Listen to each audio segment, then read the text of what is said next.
ওগো, কই তুমি? এই যে আমি কি কি আছে তোমার রবে করকে? আমার বেশি দূরে টমস টমস করেছে গো। হাই, এটা বিসি না, এটা কিডনি। ও কবা না।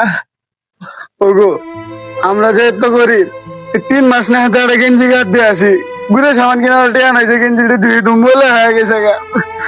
আমরা ঠিক মতো খাওয়ার পাই না, ভাত খাওয়ার পাই না, আমরা বিরিয়ানি খাই। তোমার এত বড় রোগের চিকিৎসা আমি কিভাবে করবো গো? তোমার একটা বেশি বেশি দাও গা। ওগো, তুমি আমার কথা তো, আমি মরে গেলে গা, আমার কবরের মাটির সুগানে রাখবো তো। তুমি বিয়ে শাদী করো। না না না। আল্লাহ এক গ্লাস পানি নিয়ে আসো আল্লাহ। আচ্ছা আচ্ছা, তুমি খাও, আমি আনতাছি। ও ভাবি, কই তুমি? আমার কাছে আসো তো। ভাবি কি হয়েছে? কৃষক বোন ফোন দিছিলে? ও, আমার জামাইয়ের প্রতি তো বিন্দু মাত্র বিশ্বাসও নাই। এই তোমার কয়টা টিহা দিলাম, আমি বললাম তোর আমার কোমরের মধ্যে প্রতিদিন এক জগ করে পানি ঢালতে আসিও। আচ্ছা ভাবি, ঠিক আছে, আমি পানি দিয়ে আসবো। বউ মূল্য 3 মাস হয়ে গেল গা, কবর মধ্যে এত বড় বড় গাছ জ্বালাইলো, কিন্তু কবরের পানি শুকে নাকি এত ভিজে থাকে?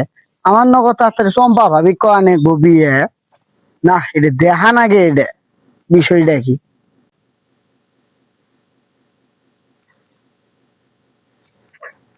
আমি আজকে দেখে ফেলেছি কবরে পানি কি শোক শুকে না, আমি আজকে করে ফেলাম মুভি, আমি এখনই যা চম্পা ভাবি করবো বিয়ে।